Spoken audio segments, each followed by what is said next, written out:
Hello. हाँ आसिफ, क्या हाल है यार? फाइन फाइन, अल्लाह का शुक्र है। हाँ, दोनों जॉब और बिजनेस भी हो रहा है। क्या?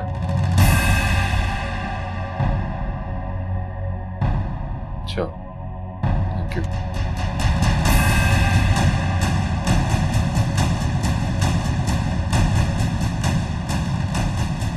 सानिया, सेठ अमान। माशाल्लाह अमान साहब, you have a beautiful office. कल से आपका हो जाए। I am very happy about it. भाई, आप हमारी कंपनी की नई एमडी हैं। जब इतनी बड़ी पोजीशन हो तो फिर ऑफिस भी बड़ा और शानदार होता है। मगर अमान साहब, मुझे इस जॉब के एबीसी भी नहीं आती। डोंट वरी, हम सिखा देंगे एबीसी। मेरा मतलब है कि मैं और शाकिर आपकी हेल्प करेंगे और आपको एक बहुत एक्सपर्ट और बेहतरीन टीम दी जाएगी। आपको कुछ नहीं करना, सिंपली ऑर्डर्स बस। Thank you so much Aman साहब। Coffee? Black with no sugar. Okay.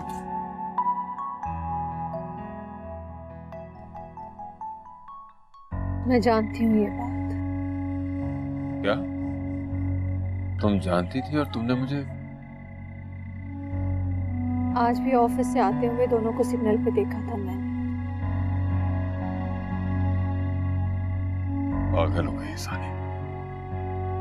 वो भी जानती नहीं है उस जलील इंसान को, बहुत चीप है सानी। और उसके ऑफिस में यकीनन ये मशवरा उसको उसके भाई शाकिर ने दिया होगा। ऐसे उल्टे सीधे मशवरे उसने मुझे भी दिए थे और अब सानी को भी दे रहा है। कसूर तुम्हारा भी हो। अपने आप को तुमने पैसा बनाने की मशीन समझ रखा है। फैमिली से लिंक होना चाहिए ताकि उन्हें भी पता हो कि तुम जो कुछ भी कर रहे हो उनके लिए कर रहे हो। दिन रात काम में लगे रहे, इसका फायदा तो उसने उठाना था ना। मैंने तो सोचा था कि सब कुछ दोबारा हासिल करके अपनी फैमिली को अपने पास ले आऊंगा, मगर शायद तो मार चुके हैं मुझे। मैं तो कहती हूँ अभी फौरन सानिया से राब्ता करो, कॉल करो उसे, बात करो उसे। 2 बार मिलने की कोशिश की और वो इनकार कर चुकी है। मिमी की हेल्प लो, कुछ भी करो, सानिया से बात करो, उसे बताओ ये कि तुम जो कुछ भी कर रहे हो उसके लिए कर रहे हो, अपनी फैमिली के लिए कर रहे हो। वो मेरी बात ही नहीं सुनती। मैं बात करूं? नहीं, तुम मुझसे बात मत करना। उमर, देर मत करो वरना बहुत देर हो जाएगी। ऐसी ऑफर तुम्हें और कहाँ मिल सकती थी? जी मम्मी, शाकिर बता रहे थे कि अमान साहब ने सानिया को एमडी लगा दिए। 1.5-2 लाख पे मिलेगी और साथ में बहुत अच्छी गाड़ी भी। And mama, you have to see my office, it's so beautiful. Sania, अब तो तुम्हें बहुत अच्छी सी ट्रीट देनी चाहिए हम सबको, क्यों मम्मी? ऑफ कोर्स, डन भाभी। मैडम, उमर साहब आपसे मिलने आए। क्या? वो फिर आ गया?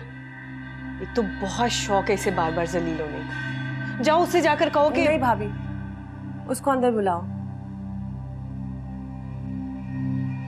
आज मैं उमर को बता देना चाहती हूँ कि अब मैं किसी की मोहताज नहीं हूँ, उससे ज्यादा कमा कर दिखाऊंगी। बिल्कुल ठीक, उसको इत्ला मिलनी चाहिए ताकि वो यहाँ का दोबारा रुख ना करे।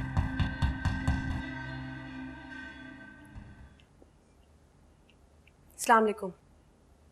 सानिया, मैं 2-3 दफा आया था मगर मुझे तुमसे बात नहीं करने दिया गया। जानती हूँ, मैंने खुद मना किया था। सानिया, तुमने मुझे माफ नहीं किया। इतने बड़े जुर्म की इतनी आसानी से माफी मिलनी चाहिए? मैं तुम्हें और बच्चों को मिस करता हूँ। ये अब पुरानी बातें हो गई हैं। इस वक्त क्यों आए हो वो बताओ। सानिया, मैं तुम्हारा उमर हूँ, तुम्हारा उमर। कौन उमर? सानिया, प्लीज ऐसे मत कहो, ऐसा मत करो मेरे साथ। मैं अब भी तुमसे मोहब्बत करता हूँ, तुम्हारे लिए और बच्चों के लिए दिन रात मेहनत कर रहा हूँ। मैं सब कुछ वापस देना चाहता हूँ जो छिन गया था तुमसे। तुम्हें मेरे बच्चों और मेरे लिए अब दिन रात काम करने की जरूरत नहीं। जो कुछ तुम दे सकते हो वो हमारे पास ऑलरेडी है। सानी, तुम जानती नहीं हो सेठ अमान अच्छा आदमी नहीं है। ओह, तो तुमको इत्तला मिल चुकी है कि मैं अब उनके ऑफिस में जॉब कर रही हूँ। छोड़ दो ये जॉब, छोड़ दो। क्यों छोड़ दूँ? तुमने छोड़ी थी जॉब जब मैंने तुम्हें कहा था रबिया के ऑफिस से जॉब छोड़ो। अब क्यों कह रहे हो तुम मुझे कि मैं अपनी जॉब छोड़ूं? मैं जानता हूँ उसे, वो तुम्हें इंतहाई। मैं तुमसे बेहतर उसको जानती हूँ। इंतहाई शरीफ इंसान है। मुझे 2 लाख सैलरी और अपने बिजनेस में शेयर भी देगा। मत करना, वो गॉड से ऐसा मत करना। वो तुमसे इसकी इतनी बड़ी कीमत मांगेगा ना, तुम सोच भी नहीं सकती हो। उसने पहले मुझे भी ट्रैप करने की कोशिश की थी। हाँ बिल्कुल, लेकिन तुमने उसका एहसान इसलिए नहीं लिया क्योंकि तुमने तो रबिया का एहसान लेना था ना। रबिया से उधार लेते वक्त तुम्हारी गैरत, खुददारी, अना, सेल्फ रिस्पेक्ट सब सोए हुए थे। सानिया, तुम गलत फहमी का शिकार हो। जरूर होती अगर तुमने मेरी बात मानी होती। उमर, तुमने जो कुछ करना है करो, क्योंकि अब मेरी जिंदगी में कोई फर्क नहीं पड़ता। जो कुछ तुम मुझे सालों में दोगे वो चंद माह में मैं खुद ले पाऊंगी। उमर आरती, सानी मेरी बात तो सुन। बस कर दो उमर, तुम्हारे और मेरे रास्ते जुदा हो चुके हैं।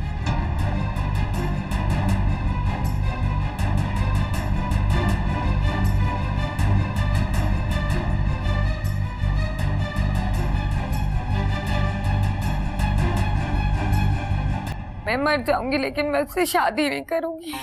शिवा प्लीज फजूल बातें करना बंद करो। तुम जानती हो मैं कभी ऐसा होने नहीं दूंगा।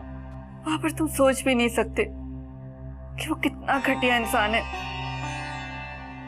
उसकी पहुंच बहुत दूर तक है। हम या तुम उसका कुछ नहीं बिगाड़ सकते। अगर उसने कल आने के लिए कहा है ना, तो जरूर आएगा निकाह करने के लिए। फिर तुम्हारी मोहब्बत, तुम्हारे दावे सब धरे के धरे रह जाएंगे। वो तो ठीक है आंटी, लेकिन मैं क्या कर सकता हूँ? तुम आज ही शिवा से निकाह कर लो। जी? मैं मर जाऊंगी बाबा। मैं इस शख्स से प्यार करती हूँ, लेकिन इसको सबसे कोई फर्क नहीं पड़ता है। ये एक बुज़दिल इंसान, ये डरपोक इंसान है जो अपने माँ बाप से सिर्फ डरता है। प्यार तो उससे सिर्फ मैं करती हूँ ना मामा। मुझे तो अफसोस है, शर्म आती है मुझे कि मैंने इससे मोहब्बत की। मैंने सब लोगों से ताल्लुक खत्म कर दिया। दुख होता है मुझे इस बात पे, और सिर्फ इससे ताल्लुक रखा। मैंने तो इसके लिए सब कुछ छोड़ दिया, लेकिन इसने बस करो मेरी जान, चुप हो जाओ, खुद को संभालो। तुम्हें मालूम है ना, मैं तुम्हें रोता हुआ नहीं देख सकती। मेरा दिल बैठा जा रहा है। वैसे गलती तो तुम्हारी भी है ना। तुमने मुझसे खुद कहा था कि बाबर संभाल लेगा सबको। हाँ, गलती थी मेरी, पहचान नहीं पाई थी मैं इससे तो मेरी मोहब्बत का मान ही तोड़ डाला। तुम चले जाओ यहाँ से। क्यों हो तुम यहाँ पर? मेरी बेबसी का तमाशा देखने के लिए बैठे हुए हो यहाँ पे? जाओ तुम यहाँ से, मिल जाएगी तुम्हें मेरी मौत की खबर। बस बस शिवा प्लीज, फिर मरने की बात मुझसे मत करना दोबारा।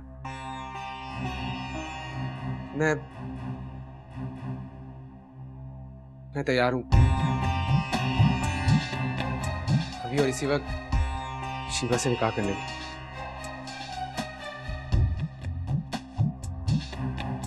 क्या बाबर, तुम सच कह रहे हो?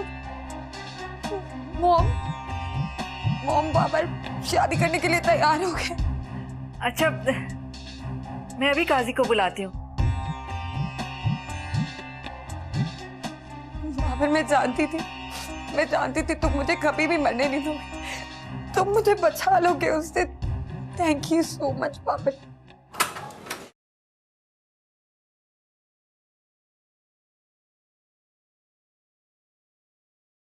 बाबर नहीं आया अभी तक। तुम्हारे अब्बाजान 2 बार उसका पूछ चुके हैं।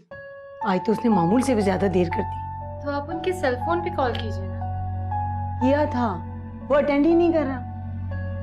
आ जाएंगे अम्मी जान। वैसे भी कौन सी नई बात है, वो तो हर दूसरे दिन लेट आते हैं। तुम्हारे अब्बाजान उसके वीजे के फॉर्म लेकर आए हुए हैं। लेकिन अभी तो भाई के फाइनल एग्जाम्स भी नहीं हुए। बेटा, कागजात की तैयारी में भी तो टाइम लगेगा ना।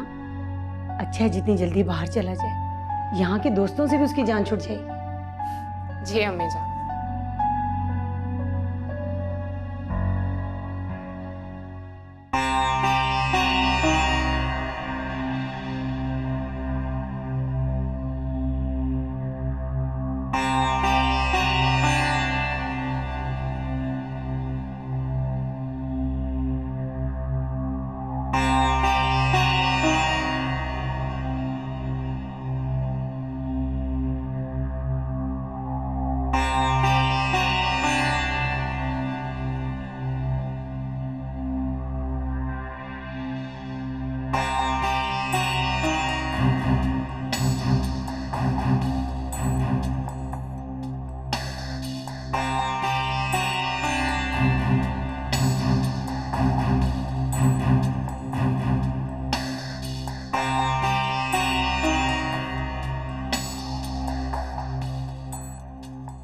मुबारक हो बेटा।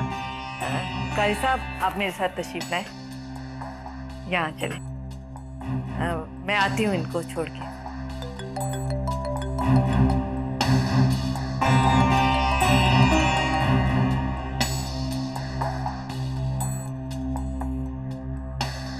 सारी मिस कॉल्स। अब्बा जान परेशान हो रहे होंगे कि कुछ मैंने बताया नहीं।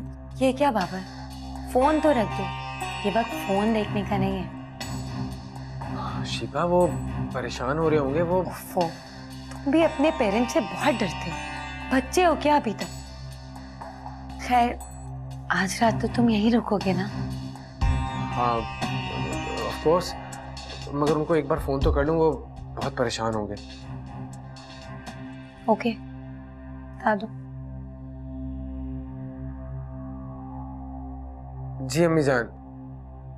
जी वो सॉरी मैं फोन नहीं उठा सका, वो साइलेंट पे था फोन।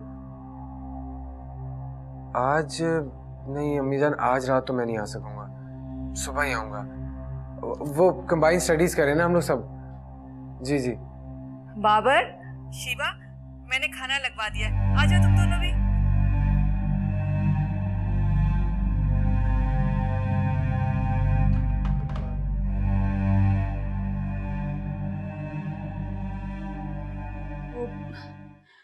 मुफ्ती साहब, बाबर रात भर घर नहीं आया, मैं बहुत परेशान हो रही हूँ। आप उससे कहें ना कि अपने दोस्तों को लेकर यहाँ आ जाया करे। आशा बेगम, होश में रह के बात किया करो। जवान बेटी घर में है और तुम जवान लड़कों को घर में आने की बात कर रही? कोई अकल है? मैं जानता हूं वहां वो की ऐशी करने नहीं जाता, पढ़ता है वो। तो खुदा उसकी मेहनत को कामयाब करे। जितना पढ़ रहा है मुझे यकीन है अच्छे नंबर से पास होगा।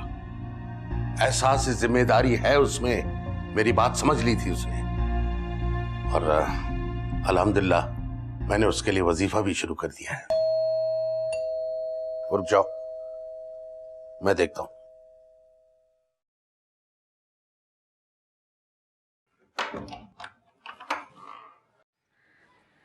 अस्सलाम वालेकुम अब्बा जान।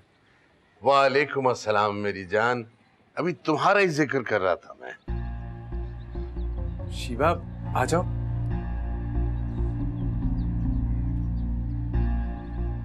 ये कौन है? अब्बा जान ये शिबा है, मेरी बीवी।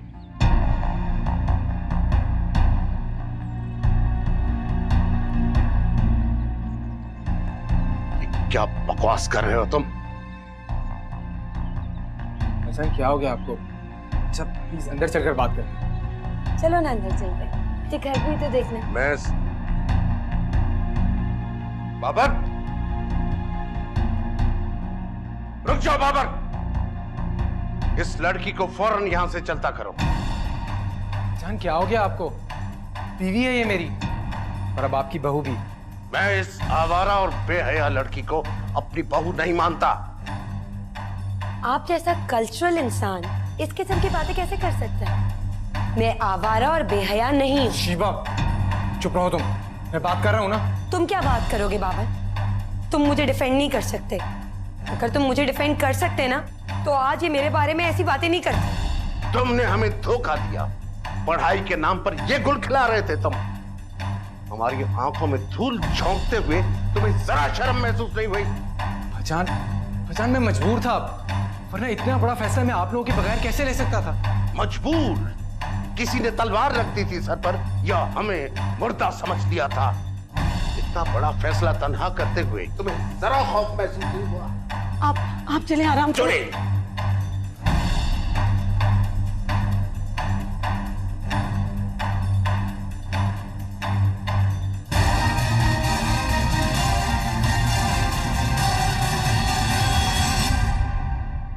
तुम कहती हो मैं उसको कबूल कर लूं? उस आवारा बेशर्म लड़की को मैं बहू के तौर पे कबूल कर लूं? उसका लिबास, उसका अंदाज, उसका लबो लहजा देखा तुमने? लेकिन तुम्हें इंसानों की पहचान कहां? तुम्हारी खोपड़ी में अक्ल होती तो बच्चों की ऐसी तरबियत न करती है। तो ये सब तुम्हारी तरबियत का नतीजा है, जो आज मेरा सर शर्म की वजह से झुक गया है। आज तुम्हारे बेटे ने यह चांद चढ़ाया है, कल तुम्हारी बेटी कोई कारनामा करके आएगी